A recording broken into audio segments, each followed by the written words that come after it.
أشهد أن لا إله إلا الله وحده لا شريك له وأشهد أن محمدا عبده ورسوله أما بعد فأعوذ بالله من الشيطان الرجيم بسم الله الرحمن الرحيم الحمد لله رب العالمين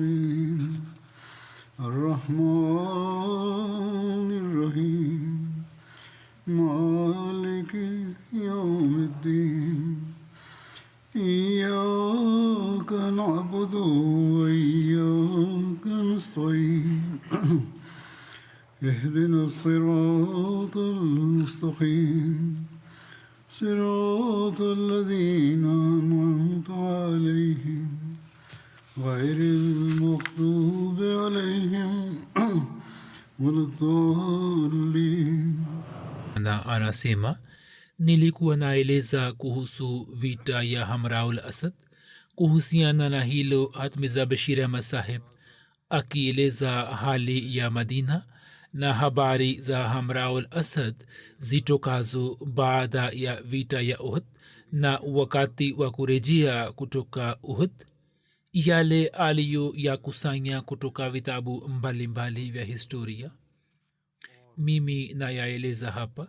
Anaandika ya kwamba usiku huu, yani usiku baada ya kurejea kutoka vita ya Uhud, ulikuwa usiku wenye hofu kali, kwani japokuwa kizwahiri jeshi la Quraish lilikuwa limeshika njia ya kuelekea kwenda Makka, lakini hatari ilikuwepo kwamba kitendo chao hicho kisiwe kwa ajili ya kuwaghafilisha Waislamu na wasije wakarejea ghafla na kuivamia Madina. Hivyo usiku ule ulinzi ukaimarishwa katika Madina, na hasa nyumba ya Mtume sallallahu alaihi wasallam. Maswahaba wakaendelea kuilinda kwa usiku kucha. Asubuhi wakapata kujua kwamba wasiwasi hiyo haikuwa ya kufikirika tu, kwani kabla ya sala ya alfajiri taarifa ikamfikia Mtume sallallahu alaihi wasallam kwamba jeshi la Quraishi likienda mbali maili chache kutoka Madina limepiga kambi, na viongozi wa Quraish wanajadili ya kwamba wao wakinufaika na ushindi huu waivamie Madina. Na baadhi ya Quraishi wanaendelea kuwa zarau wenzao wakisema kwamba nyini mmeshindwa kumua Muhammad sallallahu alaihi wasallam na kuwafanya wanawake wa Islamu kuwa watumwa, wala hamjaweza kuteka mali zao, bali mlipopata ushindi juu yao na mkapata nafasi ya kuwaangamiza, nini mmewaacha hivi hivi na mmerejea ili wapate tena nguvu? Basi bado mnayo nafasi, murejee na kwa kuishambulia Madina mukate mizizi ya Waislamu. Kundi moja lilikuwa likisema kwamba kilichotokea kinatosha, hivyo turejee Makka, tusije tukakosa heshima tulioipata kutokana na ushindi huo, na ushindi huo ubadilike katika hali ya kushindwa. Kwani kama mtaishambulia Madina, kwa yakini Waislamu watapigana nani kwa nguvu zote, na watu wasioshiriki katika Uhud wao pia watakuja katika medani. Lakini mwishowe rai ya watu wenye jazba ikapata nguvu, na Quraish wakawa tayari kurejea Madina. Mtume sallallahu alaihi wasallam alipopata taarifa ya matukio hayo, yeye akawatangazia Waislamu ya kwamba wajiandae mara moja, lakini pia akatoa amri, na nimekushaeleza habari hiyo, lakini kuna mambo ya ziada, hivyo nayaeleza tena. Mtume alisema kwamba mtu yeyote asitoke pamoja nasi isipokuwa wale tu walioshiriki katika vita ya Uhud. Hivyo wanajeshi wa vita vya Uhud ambao wengi wao walikuwa wamepata majeraha, kwa kufunga majeraha yao wakafuatana na kiongozi wao, na imeandikwa kwamba siku ile Waislamu wakatoka kwa furaha na jazba kama mshindi anavyotoka kumsaka adui wake. baada ya kumaliza umbali wa maili 8 mtume akafika katika eneo la hamraul asad ambapo maiti ya waislamu wawili zilikutwa katika medani na baada ya tahkik ikajulikana kwamba hao walikuwa majasus ambao mtume saa salam alikuwa amewatuma nyuma ya quraishi ambao makuraishi walikuwa wamewaua. Mtume sallallahu alaihi wasallam akawazika mashahidi hawa kwa pamoja kwenye kaburi moja. Na sasa kwa kuwa muda wa jioni ulikuwa umeshawadia, hivyo mtume akatoa amri ya kupiga kambi na akasema ya kwamba muwashe moto katika maeneo mbalimbali kwenye medani. Hivyo muda si muda katika medani ya hamraul asad mioto 500 ikawashwa ambayo ilikuwa ikitia haiba moyoni mwa kila mwenye kuiona toka umbali. Aghlabu wakati huo huo kiongozi mmoja mshirikina wa kabila la khuzai aitwaye mabad akamjia mtume na akaomboleza kuhusu waliouawa katika Uhud, kisha akaenda zake. Siku ijayo alipofika katika eneo la Roha akaona kwamba jeshi la Quraish limepiga kambi huko na maandalizi ya kurejea Madina yanafanywa.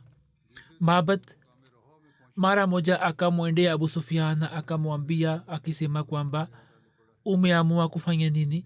Wallahi muda si muda nimekuja nikiliacha jeshi la Muhammad katika eneo la hamraul asad na sijawahi kuliona jeshi lenye haiba kama hilo, na kwa sababu ya hali iliyowafikia katika Uhud wana jaziba kali kiasi kwamba watawamalizieni mara moja.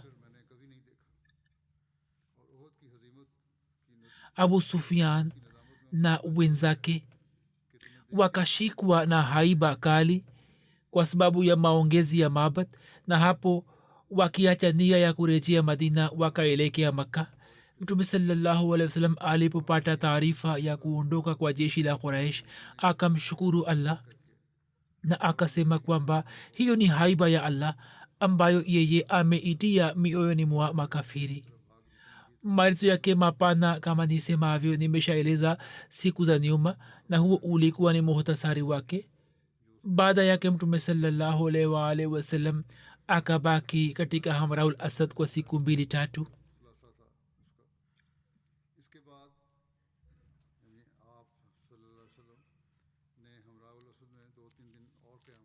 Na baada ya siku 5 kuishi nje ya Madina, Mtume akarejea Madina. Katika vita hii maaskari wawili wa Quraish ambao mmoja wao alikuwa msaliti na mwingine jasusi wakatekwa na Waislamu, na kwa kuwa sawa na kanuni za vita adhabu yao ilikuwa ni kuwaua. Hivyo kwa amri ya Mtume sallallahu alaihi wasallam wao wakauawa. Mmoja wao alikuwa mshairi mashuhuri wa Makka Abu Uzza ambaye katika vita ya Badr alikuwa ametekwa na Waislamu. Kisha juu ya kuomba kwake msamaha na kuahidi ya kwamba yeye hatatoka kamwe ili kupigana vita na Waislamu, Mtume sallallahu alaihi wasallam alikuwa amemwacha bila kupokea fidia, lakini yeye akaisaliti na akashiriki tena katika vita zidi ya Waislamu, na sio kwamba akashiriki mwenyewe bali kwa mashairi yake ya uchochezi akawachochea wengine pia. Kwa kuwa usaliti wa mtu wa namna hiyo ungeweza kuwazuru Waislamu madhara makubwa, hivyo ye alipokamatwa na Waislamu tena, Mtume sallallahu alaihi wasallam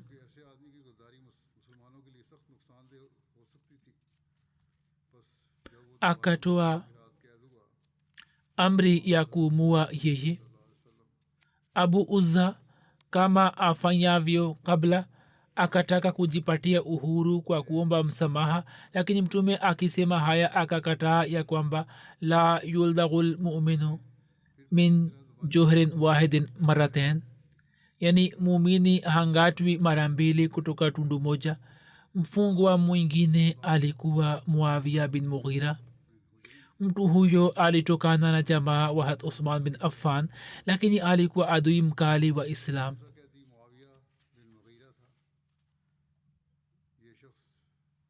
Baada ya vita ya Uhud,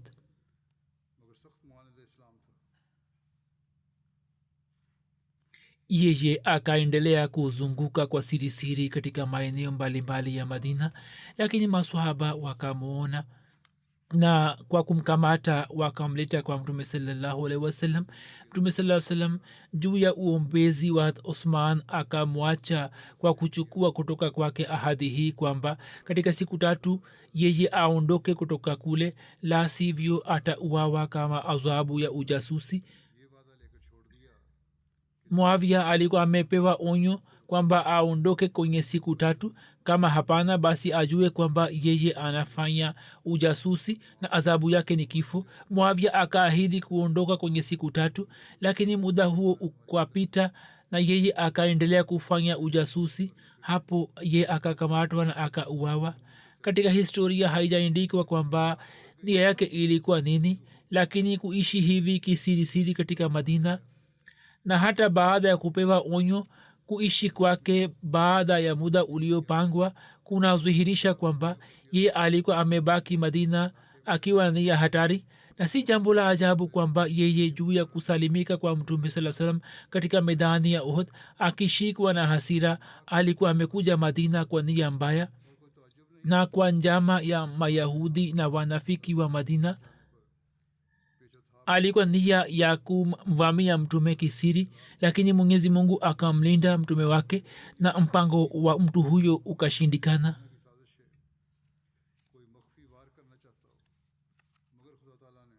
Kuhusu matokeo ya vita ya Uhud, yamefanywa majadiliano marefu. Baadhi ya waandishi wa sira wanaunganisha vita ya Uhud na kushindwa kwa Waislamu, na baadhi kikawaida wameepukana na kutumia neno la ushindi kwa ajili yake na wanataka kubaki katikati, japo wapo wengine ambao wanasema kwamba baada ya kushindwa kwa muda ukatokea ushindi, ilhali jambo lenyewe ni hili ya kwamba tukiangalia usuli ya kivita na desturi ya wakati ule, sawa na usuli ile, haiwezi kusemwa kwamba katika medani ya Uhud waislam walikuwa wameshindwa. Kwani walishindwaje au kivipi makafiri wakashinda? Waislamu walikuwepo katika medani hata wakati ambapo Abu Sufyan kwa kupiga kelele tu na kwa kuchukua jeshi lake na kuacha medani ya Uhud alikuwa ameshaelekea kwenda Makka. Ye akatamka huko maneno haya ya kwamba siku hii ya leo ni kisasi cha siku ya Badr, ila hali hayo yalikuwa ni maneno yake tu matupu. Kivipi ikawa kisasi cha siku ya Badr? Katika Badr pamwe na kiongozi mkuu wa makafiri, viongozi wao wakubwa walikuwa wameuawa, na katika Badr watu wao 70 walikuwa wamefungwa. Katika Badr waislamu walikuwa wamepata ngawira nyingi. Katika Badr waislamu ambao walikuwa washindi wao sawa na desturi wakabaki huko kwa siku 3 na jeshi la makafiri lilikuwa limekimbia kutoka huko, ila hali siku ya Uhud makafiri hawakuweza kupata hali yoyote ya namna hiyo. Sasa kivipi hiyo ingeweza kuwa kisasi cha Badr? Hivyo hata siku ya Uhud pia waislam walikuwa hawakushindwa. Ndiyo, katika hatua ya kwanza baada ya kupata ushindi ulio wazi, katika hatua ya pili waislamu wakalazimika kukabiliana na hasara kubwa, lakini mwisho waislamu wakaendelea kubaki katika medani ya Uhud na msaada wa Mungu kwa nguvu yake kubwa ukaendelea kuwazuia makafiri wa Makka kupata ushindi kamili. Na licha ya kupata ushindi wa muda, wao hawakuweza kuwapatia waislamu madhara ya ziada, na sawa na desturi ya kivita ya wakati ule wakaondoka kutoka huko bila mafanikio yoyote. Na siku ijayo kabisa waislamu walipotoka kwenda Hamraul Asad ili kuwasaka, tukiliunganisha nalo jambo hilo na tuone vita ya Uhud inakuja mbele yetu katika sura ya ushindi wazi na wenye kung'aa. Na katika medani ya Uhud shida iliyotokea kwa muda, hiyo ilikuwa sababu ya hikma nyingi kwa waislamu na kwa zama zijazo. Mirza Bashir Ahmad Saheb anaandika ya kwamba kwa mujibu wa matokeo ya kudumu, vita ya Uhud haina umuhimu makhsus na zidi ya Badr vita hii haina umuhimu wote, lakini kwa muda bila shaka vita hii ikawaletea waislam hasara. Awal, watu wao 70 wakauawa shahidi katika vita hii, ambao baadhi yao walitokana na maswahaba wakubwa na idadi ya wajeruhi ilikuwa kubwa mno. Pili, mayahudi na wanafiki wa Madina ambao kwa sababu ya vita ya Badr walikuwa wamepata haiba kiasi sasa wakapata ujasiri, bali abdullah bin ubai na wenzake wakawazihaki waislamu. 3 Quraish wa Makka wakapata moyo, nao wakazani katika fikra yao kwamba sisi tumechukua kisasi cha Badr, bali hata siku zijazo pia tukiwa pamoja tutakapowashambulia waislamu basi tutawashinda. 4 Makabila ya kawaida ya Uarabuni pia baada ya Uhud yakaanza kuinua kichwa kwa ujasiri zaidi, lakini pamoja na madhara hizi zote huu pia ni uhakika ulio wazi kwamba hasara ambayo vita ya Badr ilikuwa imewapatia Quraish, ushindi wa vita ya Uhud isingeweza kulipiza kisasi chake. Katika vita ya Badr viongozi wote wa Makka ambao kwa hakika walikuwa roho ya maisha ya kikaumu ya Quraishi walikuwa wameangamia, na kama Qurani inavyoeleza kwamba kwa kweli mzizi wa kaumu hiyo ulikuwa umekatwa, na haya yote yalikuwa yametokea kwa mikono ya kaumu ambayo kwa mujibu wa vifaa vya kizwahiri haikuwa kitu mbele yao. Kinyume chake bila shaka waislam wakapata hasara katika medani ya Uhud, lakini hasara hiyo haikuwa kitu zidi ya hasara iliyowafikia Quraishi katika Badr.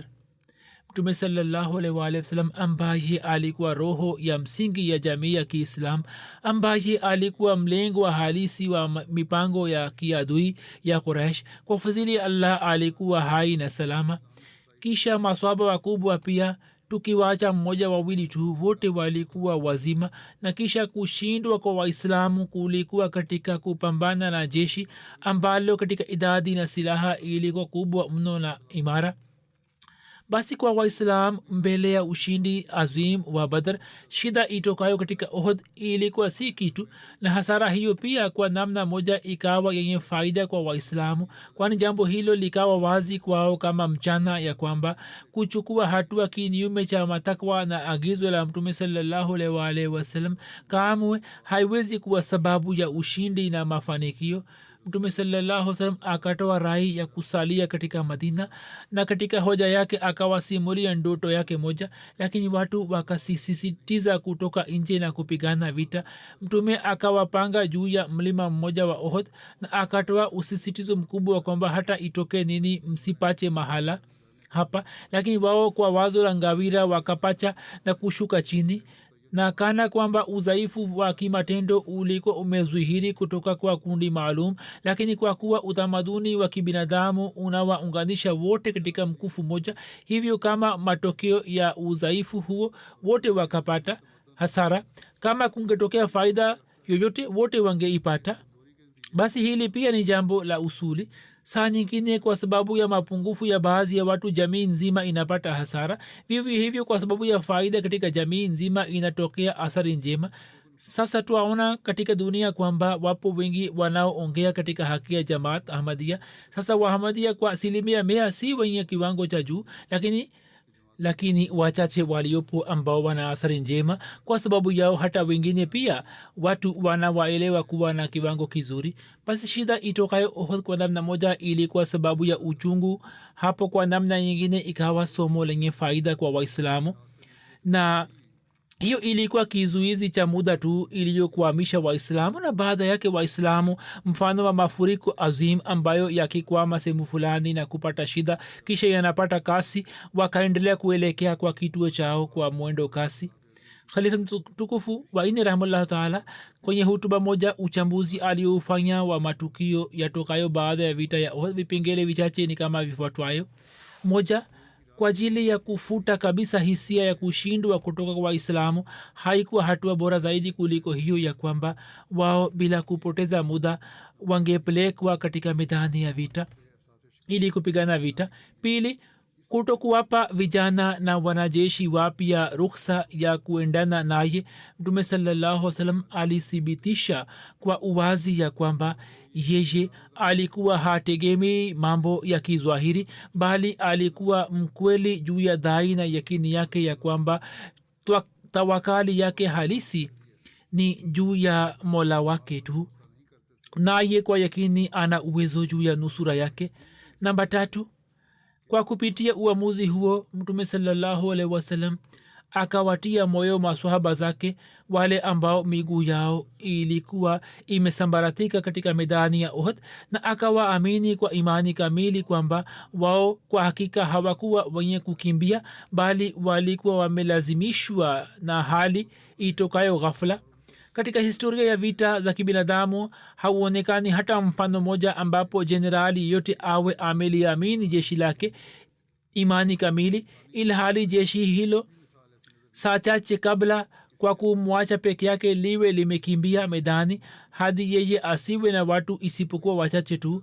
Namba 4, jambo hili ya kwamba imani hiyo ya mtume saa salam kwa maswahaba zake ilikuwa sahihi kwa 100% na haikuwa uamuzi wa ghafla, inathibitika kutoka kwa jambo hili ya kwamba wanajeshi wote wa Uhud wakashiriki pamoja na mtume katika vita hii kwa azma na jaziba kamili, ambao hawakuwa na uwezo wa kutembea, na hakuna hata moja aliyegeuza uso wake akisema kwamba vita hii ni kama kujiua, wala hakupinga kwa kusema kwamba baada ya kusalimika mara moja kwa shida kisha kujitupa mbele ya adui huyu mkali ni mantiki ya namna gani. Siku ijayo ya Uhud, uamuzi wa mtume sallallahu alaihi wasallam wa kuwasaka adui ni ihsani azimu kwa wenzake ambayo hakufanya jenerali yoyote juu ya jeshi lake, kwamba awe amewapa uponyo kamili baada ya kujeruhiwa kwao. Allahumma salli ala Muhammadin wa ala ali Muhammad wa barik wa sallim innaka hamidun majid. Namba 5, matukio ya baadaye yanathibitisha ya kwamba hatua hiyo ya mtume sallallahu alaihi wasallam haikuleta faida ya kihisia au kihulka tu, bali ikafana sana kwa upande wa vita, na maadui wakajizuia kupanga mpango mwingine wa kuwashambulia Waislamu, bali wakarejea katika hali hii ya kwamba badala ya kupiga dufu juu ya ushindi walikuwa wameshashikwa na haiba kali. Mtume sallallahu alaihi wasallam kwa kupitia hikima na mpango wake akapata faida nyingi zenye shani.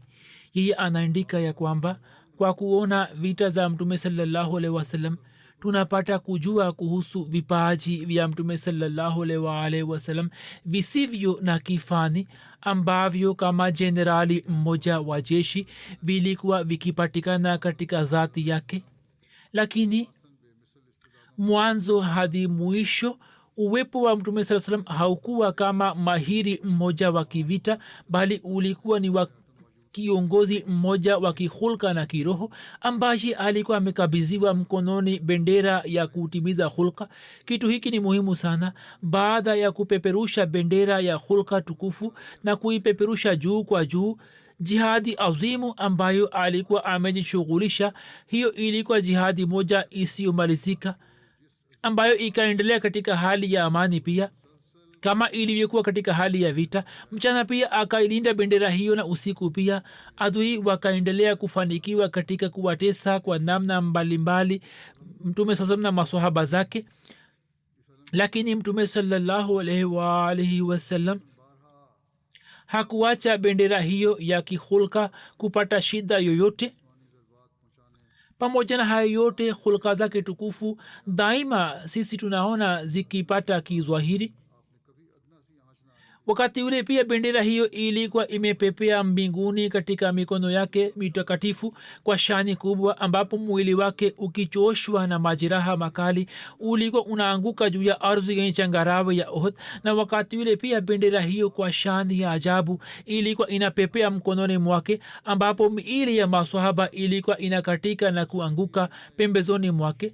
Basi hulka za Muhammad sallallahu alaihi wasallam na jihadi ya kihulka ya maswahaba wale waliokuwa pamoja naye sambamba na jihadi ya Uhud ikaendelea kwa nguvu yote, na mshindi azimu hat Muhammad Mustafa sallallahu alaihi wasallam kila mara na kwenye kila vita ya kihulka akajaliwa ushindi azimu. Akipitia matetemeko hayo ya kutisha, yeye akatoka nje kwa amani ambayo yana nguvu ya kubomoa hata majengo madhubuti sana ya hulka. hatmusleh maud raziallahu taala anhu anaeleza ya kwamba katika vita ya ohd baada ya kutokea kwa ushindi ikatokea hali ya kushindwa, lakini vita hii kwa hakika ilikuwa nishani kubwa mno ya ukweli wa muhammad rasulullah sallallahu alaihi wasallam. katika vita hii sawa na bishara ya mtume sallallahu alaihi wasallam, kwanza waislamu walipata ushindi, kisha kwa mujibu wa bishara ya mtume sallallahu alaihi wasallam baba yake mdogo mpendwa akauawa katika vita. kisha sawa na bishara ya mtume sallallahu alaihi wasallam mwanzoni mwa vita mshika bendera wa jeshi la makafiri akauawa. kisha sawa na bishara ya mtume sallallahu alaihi wasallam hata yeye mwenyewe akapata majeraha na maswahaba wengi wakauawa shahidi. lakini hata hivyo waislamu wakapata nafasi ya kudhihirisha imani na ikhilasi ambayo mfano wake haupatikani katika historia. akieleza jambo hili ya kwamba vita ya Uhud ilikuwa ushindi mkubwa, na baada ya vita hiyo kuanzisha kwa mtume sallallahu alaihi wasallam kazi ya malezi na masomo kivipi alianza. hatmusleh maud anasema ya kwamba katika vita hii waislamu wengi waliuawa na wengi wakapata majeraha, lakini hata hivyo hatuwezi kusema kwamba waislamu walishindwa, bali huo ulikuwa ni ushindi mkubwa ambao waislamu hadi kiama kwa kukumbuka wanaweza kuongeza imani yao na wataendelea kuongeza. baada ya kufika madina mtume sallallahu alaihi wasallam akaanza kufanya kazi yake halisi, yani kazi ya malezi masomo na kuwarekebisha watu, lakini hakuweza kufanya kazi hii kwa urahisi. baada ya kutokea tukio la Uhud mayahudi wakapata ujasiri zaidi na wanafiki wakaanza kuinua kichwa chao na wakaelewa kwamba labda kufuta islamu ni katika nguvu ya binadamu. hivyo mayahudi wakaanza kumtesa kwa kutengeneza mashairi machafu, wakaanza kumzihaki yeye na familia yake. safari moja mtume saa salam akalazimika kwenda kwenye ngome ya mayahudi ili kutoa uamuzi juu ya ubishi fulani.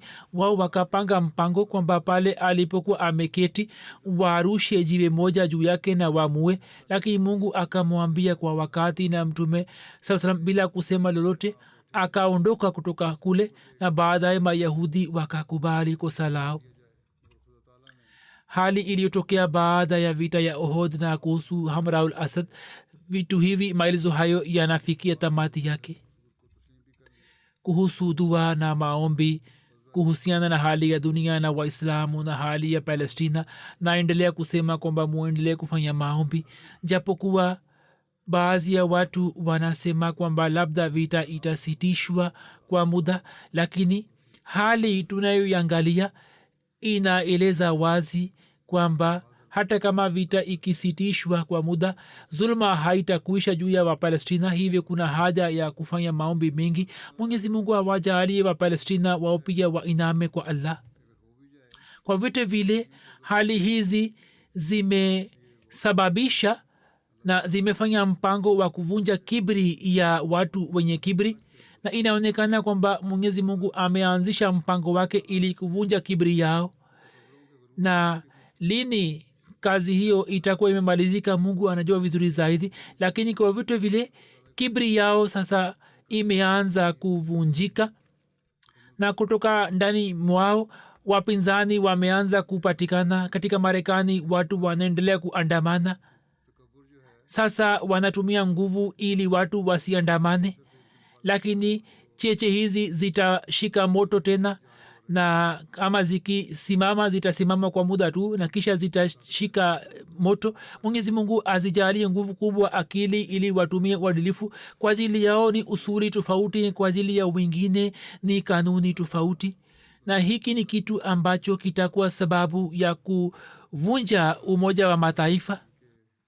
dua ya pili ambayo napenda kusema ni kwa ajili yangu. tangu muda nilikuwa na shida ya mshipa wa moyo. daktari walikuwa wakisema kuhusu prosija, lakini nilikuwa na sukuma mbele. sasa madaktari wamesema kwamba kusubiri zaidi si vizuri, hivyo sawa na ushauri wao siku za nyuma prosija imefanywa ya kubadilisha vali ya moyo. Alhamdulillah, kila kitu kimeenda vizuri, na ndiyo maana mimi kwa siku chache sikuweza kuhudhuria misikitini sawa na agizo la madaktari. Kama nisemavyo, kwa fadhili ya Allah, madaktari wanasema kwamba upande wa tiba kile kilichotakiwa kufanywa kimefanywa vizuri. Mfanye dua kwamba umri ambao Allah amepanga kwa ajili yangu anijaalie umri wenye mafanikio.